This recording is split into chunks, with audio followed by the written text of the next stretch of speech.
Hello students, how are you? Hope all you will be fine. बेटा, जैसा कि आप लोगों को पता है कि हमारा सिलेबस कंप्लीट हो चुका है और अब हम रिवीजन स्टार्ट करेंगे। तो हम फर्स्ट यूनिट से रिवीजन स्टार्ट करेंगे यहाँ पर। तो बेटा, आप लोगों को पता है कि हमारी जो फर्स्ट यूनिट है वो है इलेक्ट्रोस्टैटिक्स। और इलेक्ट्रोस्टैटिक्स के अंदर जनरली हम दो चैप्टर स्टडी करते हैं। हमारे पास दो चैप्टर होते हैं। तो पहला चैप्टर है वो हमारे पास इलेक्ट्रिक चार्जेस एंड फील्ड्स। दूसरा चैप्टर हमारे पास होगा वो होगा इलेक्ट्रोस्टैटिक पोटेंशियल एंड कैपेसिटेंस। तो आज हम हमारा फर्स्ट चैप्टर स्टार्ट करेंगे। तो फर्स्ट चैप्टर हमारा है इलेक्ट्रिक चार्जेस एंड फील्ड्स। तो बेटा, स्टार्टिंग में थोड़ा सा बेसिक पढ़ते हैं, जैसे कि फ्रिक्शनल इलेक्ट्रिसिटी। तो बेटा, फ्रिक्शनल इलेक्ट्रिसिटी क्या है? तो आप लोगों को पता है कि जैसे हम सर्दियों के अंदर इन द विंटर्स नायलॉन कपड़े पहनते हैं, उनको पुट ऑफ करते हैं, निकालते हैं इन द नाइट। तो रात को हम क्रैकल साउंड सुनते हैं, टीवी स्पार्क्स ऑब्जर्व करते हैं। कई बार क्या होता है कि हम अपने सूखे बालों के अंदर कंघी करते हैं और उस कंघी को अगर हम पेपर पीसीज के नजदीक लेके जाते हैं तो वो कोम यानी कंघी पेपर पीसीज को अपनी तरफ अट्रैक्ट करता है।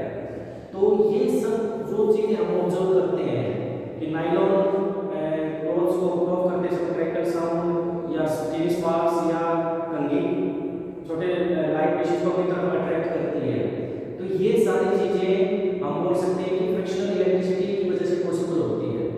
यानी क्या होता है कि जब अपने ड्राई एयर के अंदर जब कंघी करते हैं तो वहां पर कॉम और ड्राई एयर के बीच फ्रिक्शन होता है। उस फ्रिक्शन की वजह से वहां कॉम के ऊपर चार्ज डेवलप हो जाते हैं, यानी वो कॉम क्या हो जाता है, इलेक्ट्रीफाइड हो जाता है और उस वजह से वो छोटे छोटे पेपर पीसेस को अपनी तरफ अट्रैक्ट करता है। तो सिंपली आगे एक छोटी सी बात मैं कहूँ कि जो इलेक्ट्रिसिटी है वो है क्या, यानी property of the earth substances due to which it attract light pieces of paper. इसको हम क्या कहेंगे, इलेक्ट्रिसिटी कहेंगे। और ये जो इलेक्ट्रिसिटी डेवलप हुई है, इस इलेक्ट्रिसिटी को ये इलेक्ट्रिसिटी डेवलप हुई है फ्रिक्शन की वजह से। तो इस इलेक्ट्रिसिटी को हम नाम देंगे फ्रिक्शनल इलेक्ट्रिसिटी, यानी the electricity developed due to friction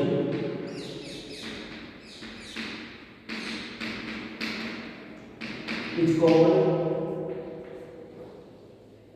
frictional electricity.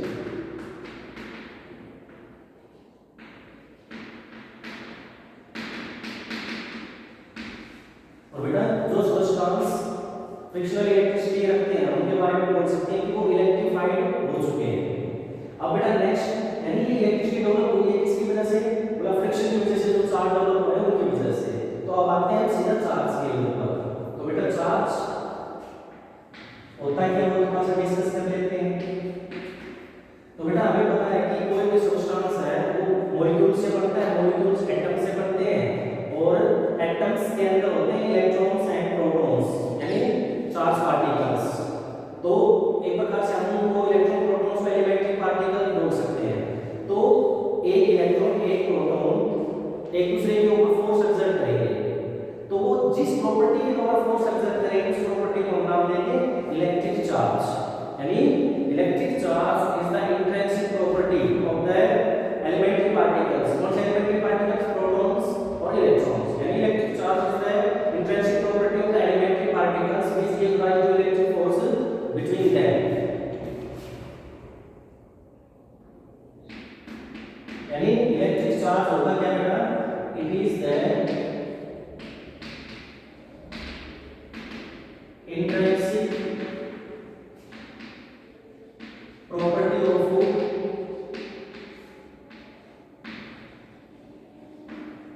Elementary particles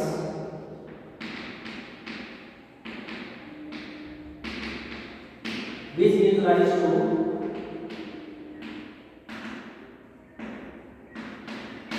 electric force between them। तो इसको हम बोलते हैं बेटा चार्ज, यानी एलिमेंट्री पार्टिकल्स में प्रोटॉन इलेक्ट्रॉन। वैसे तो उनके बीच में फोर्स ऑफ ग्रेविटेशन भी एक्ट करता है, लेकिन अगर हम कंपेयर करें force of gravitation and force of electric force, तो इलेक्ट्रिक फोर्स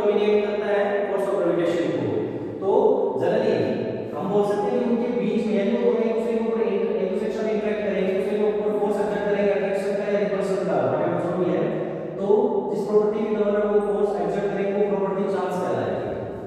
जनरली सबसे पहले एक साइंटिस्ट था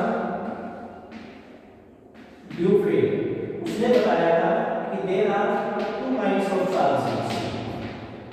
first one is vitreous charge and second one is resinous charge.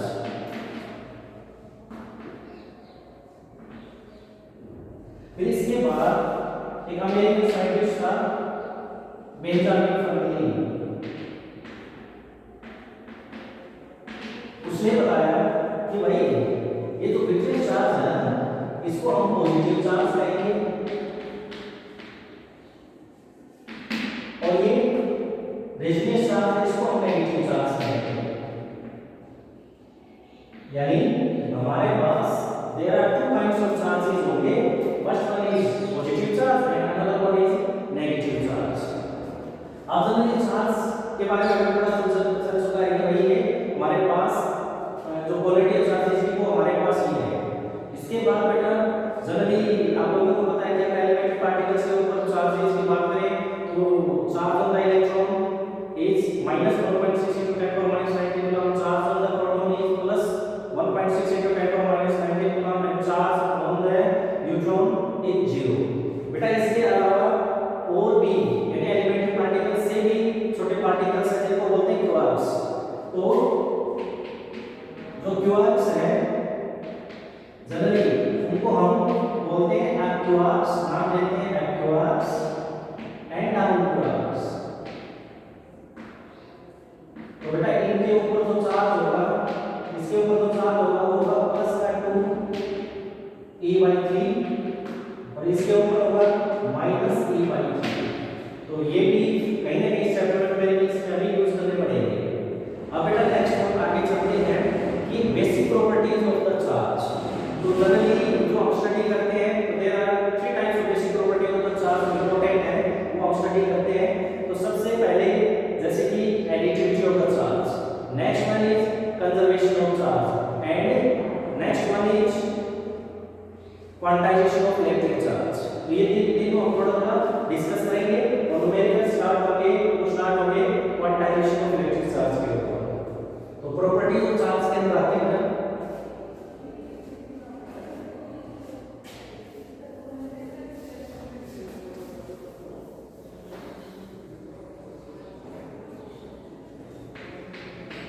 Basic properties of charge.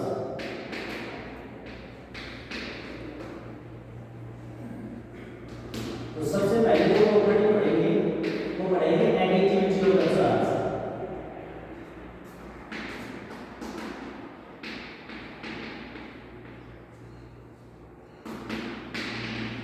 तो एडिटिविटी ऑफ द चार्ज क्या होता है बेटा? नाम से यहाँ पर हमें पता चल रहा है कि चार्ज को हमें ऐड करना होगा। यानी कोई भी हमारे पास सिस्टम है, सिस्टम के अंदर अलग-अलग जगह अलग-अलग अमाउंट में मान लो चार्ज प्रेजेंट है। तो सिस्टम के ऊपर अगर आपको टोटल चार्ज अगर फाइंड आउट करना है तो हमें क्या करना पड़ेगा? उन सभी चार्जेस को जो वेरियस पोजीशन के ऊपर है उनको हमें ऐड करना पड़ेगा। जैसे कि ये हमारे पास सिस्टम है, यहाँ पर मान लो 2 यूनिट्स ऑफ पॉजिटिव चार्ज, यहाँ पर मान लो 3 यूनिट्स ऑफ नेगेटिव चार्ज, यहाँ पर मान लो 6 unit of positive charge present है। तो सिस्टम के ऊपर अगर आपको टोटल चार्ज अगर फाइंड आउट करना है तो टोटल चार्ज फाइंड आउट करने के लिए इनका अलजेब्रिक सम करना पड़ेगा। It means total charge find out करेंगे 2e plus -3e plus 6e। तो टोटल चार्ज जो हमें मिला है वो आप लोगों को मिला है प्लस का 5e। यानी टोटल चार्ज फाइंड आउट करने के लिए आप लोगों ने क्या किया? यहाँ पर जो चार्ज प्रेजेंट है एवरीवेयर इन द सिस्टम उसका अलजेब्रिक सम किया। यानी total charge on a system is equal to या is obtained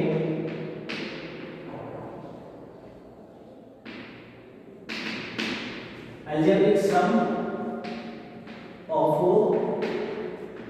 individual charges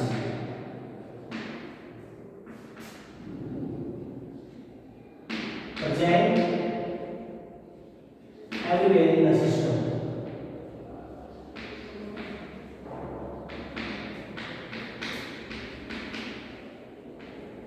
Present everywhere in the system.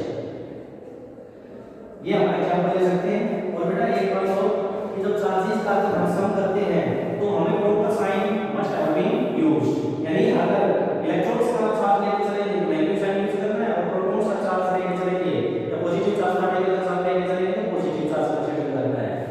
अब बेटा इसके बाद नेक्स्ट प्रॉपर्टी जो आती है, और नेक्स्ट प्रॉपर्टी हमारे पास है conservation of charge.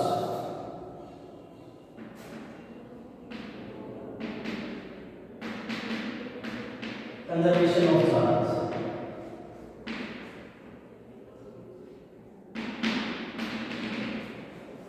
Next property हम डिस्कस करेंगे वो है कंजर्वेशन ऑफ चार्ज। तो इसका मतलब ये है बेटा कि हम कोई भी अगर सिस्टम लेके चलेंगे तो उस सिस्टम के ऊपर टोटल चार्ज हमेशा कांस्टेंट रहेगा, न चार्ज वहां क्रिएट हो सकता है, न वहां जो चार्ज ऑलरेडी प्रेजेंट था वो डिस्ट्रॉय हो सकता है। जैसे कि अगर आप एक एग्जांपल लेना चाहें कि भाई हम फ्रिक्शनल इलेक्ट्रिसिटी का स्टार्टिंग में सबसे पहले शेयर किया था, तो हमने जो एक्सपेरिमेंट पढ़ा था उसके अंदर क्या डिस्कस किया था कि हमें ग्लास रोड लेके चलते हैं और ग्लास रोड को सिल्क क्लॉथ के साथ रबिंग करवाते हैं, तो हम देखते हैं कि कुछ इलेक्ट्रॉन्स सिल्क क्लॉथ के ऊपर ट्रांसफर हो जाते हैं, यानी तो इलेक्ट्रॉन ट्रांसफर होंगे तो glass rod require equal amount of positive charge. तो यहां पर अगर आप देखें जब यानी बिफोर रबिंग जब हमने ग्लास रोड को सिल्क क्लॉथ के साथ रबिंग नहीं किया था, उसकी रबिंग नहीं हुई थी, तो यहां पर ग्लास रोड के ऊपर चार्ज 0 था और ये जो सिल्क क्लॉथ है यहां पर चार्ज 0 था, यानी टोटल चार्ज 0। अब यहां पर अगर देखें तो आफ्टर रबिंग यहां सिल्क क्लॉथ के ऊपर 4 units of negative charge develop हुआ है और ग्लास रोड के ऊपर equal amount of 4 units of positive charge develop हुआ है। तो अब अगर हम देखें इस पूरे सिस्टम के ऊपर अगर हम गौर करें तो टोटल चार्ज कौन कितना है, तो 4 यूनिट्स ऑफ पॉजिटिव चार्ज जो यहां ग्लास रोड के ऊपर है और 4 यूनिट्स ऑफ नेगेटिव चार्ज जो सिल्क क्लॉथ के ऊपर है। तो और आगे लाइन यहां पर इनका एडिटिविटी करें टोटल चार्ज फाइंड आउट करें तो आपको 0 मिलेगा, यानी अगेन यहां पर चार्ज आपको मिला 0 मिला है। इसका मतलब ये हुआ सिस्टम का टोटल चार्ज कंजर्व है, क्योंकि बिफोर रबिंग भी 0 था एंड आफ्टर रबिंग भी टोटल चार्ज 0 है। लेकिन हां चार्ज एक बॉडी से दूसरी बॉडी के ऊपर ट्रांसफर जरूर हुआ है कि भाई यहां से इलेक्ट्रॉन ट्रांसफर हुए तो इसने पॉजिटिव चार्ज अप्लाई कर दिया और इसने नेगेटिव चार्ज अप्लाई कर दिया, यानी कंजर्वेशन ऑफ चार्ज में हम बोल सकते हैं कि total charge of an isolated system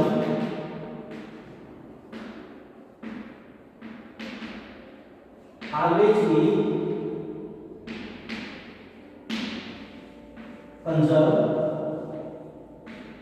यानी कांस्टेंट बोल सकते हैं। सेकंड हम बोल सकते हैं charge can neither be created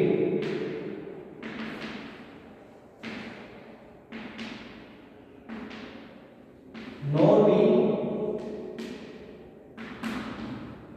destroyed but can be transferred from one body to another body, यानी हम चार्ज को नए क्रिएट कर सकते हैं ना डिस्ट्रॉय कर सकते हैं। देखो यहाँ पर बेटा टोटल चार्ज पहले 0 था अभी 0 है। हाँ लेकिन ये हो सकता है सिस्टम के अंदर जो बॉडीज है वहां पर चार्ज एक बॉडी से दूसरी बॉडी के ऊपर ट्रांसफर हो सकता है। अब यहाँ पर अगर हम देखें तो इसके बाद हमारे पास जो थर्ड प्रॉपर्टी आती है, तो जो थर्ड प्रॉपर्टी हमारे पास है वो हमारे पास होगी quantization of electric charge. Third property जो हम डिस्कस करेंगे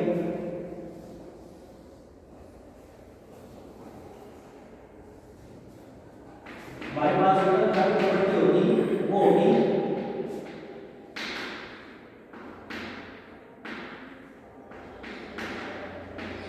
क्वांटाइजेशन ऑफ इलेक्ट्रिक चार्ज। इसका मतलब ये है बेटा, किसी भी बॉडी के ऊपर मान लो बहुत सारे इलेक्ट्रॉन प्रेजेंट है, ये नंबर ऑफ इलेक्ट्रॉन्स अगर प्रेजेंट है, तो उस बॉडी के ऊपर अगर आपको टोटल चार्ज फाइंड आउट करना है, तो ऐसा तो है नहीं कि प्रत्येक इलेक्ट्रॉन्स के चार्ज को हम ऐड करेंगे, काफी टाइम लग जाएगा, काफी लेंथी भी होगा। तो वहां पर एक छोटा सा रूल हम यूज करते हैं, इस बॉडी के ऊपर अगर आपको टोटल चार्ज फाइंड आउट करना है, तो उस चार्ज के अंदर उस चार्ज को फाइंड आउट करने के लिए हम क्या करेंगे, बेसिक यूनिट ऑफ चार्ज जो हमारे पास है उसको integer number of electron, integer number of charge particle से मल्टीप्लाई कर देंगे। यानी बेसिक यूनिट ऑफ चार्ज यानी इलेक्ट्रॉन या प्रोटॉन के ऊपर मैग्नीट्यूड ऑफ द चार्ज है ना, उसको हम जितने नंबर ऑफ इलेक्ट्रॉन्स या प्रोटॉन्स है उससे मल्टीप्लाई कर देंगे। हां, proper sign must have been used. Means अगर मान लो इलेक्ट्रॉन्स है जिनके ऊपर नेगेटिव चार्ज होता है, नेगेटिव साइन यूज करेंगे, और मान लो अगर प्रोटॉन्स है और जिनके ऊपर पॉजिटिव चार्ज है, तो हम वहां पर पॉजिटिव साइन यूज करेंगे। तो इसको हम नाम देंगे बेटा, इस प्रॉपर्टी को क्वांटाइजेशन ऑफ इलेक्ट्रिक चार्ज। जैसे कि एग्जांपल के लिए मान लो हमारे पास एक बॉडी है, इसके ऊपर 10⁻⁶ इलेक्ट्रॉन्स हैं, तो यहां पर मतलब बिखरे हुए हैं, तो यहां पर टोटल चार्ज आपको फाइंड आउट करना है। दो टोटल चार्ज फाइंड आउट करने के लिए हम क्या करेंगे, बड़ा सिंपल है कि फॉर्मूला यूज करेंगे n की, और इलेक्ट्रॉन्स ऐसे करके है बेटा, तो हम नेगेटिव साइन यूज करेंगे, तो माइनस इलेक्ट्रॉन्स के 10⁻⁶ और एक इलेक्ट्रॉन के ऊपर चार्ज आप लोगों को पता है कितना होता है, कितना होता है, तो टोटल चार्ज यहां पर हमने सिंपली फाइंड आउट कर लिया, -1.6 × 10⁻⁻13 कूलम। इस प्रकार इस प्रॉपर्टी का यूज करते हुए हम total charge easily find out कर सकते हैं। यानी बोल सकते हैं कि total charge on a body is equal to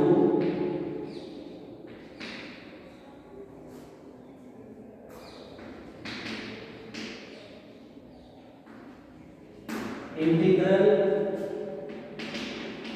multiple of charge, basic unit of charge,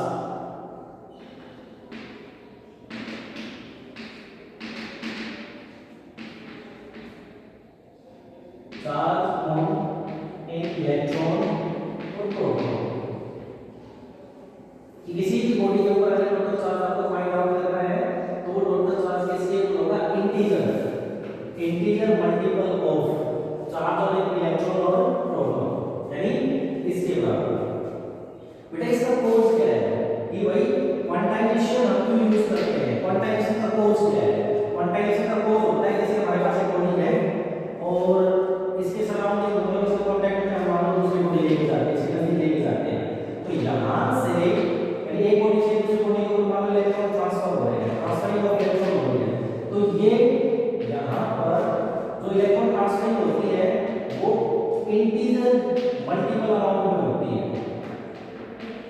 यानी इसका कोर्स आप क्या बोल सकते हैं कि एक बॉडी से दूसरी बॉडी के ऊपर अगर इलेक्ट्रॉन ट्रांसफर होंगे तो इंटीजर मल्टीपल में उस इलेक्ट्रॉन ट्रांसफर होते हैं। तो टोटल चार्ज अगर फाइंड आउट करें इस बॉडी के ऊपर या पॉजिटिव चार्ज इसके ऊपर फाइंड आउट करना है, तो सीधा हम ये रिलेशन यूज कर सकते हैं और यहां पे टोटल चार्ज हम फाइंड आउट कर सकते हैं बेटा।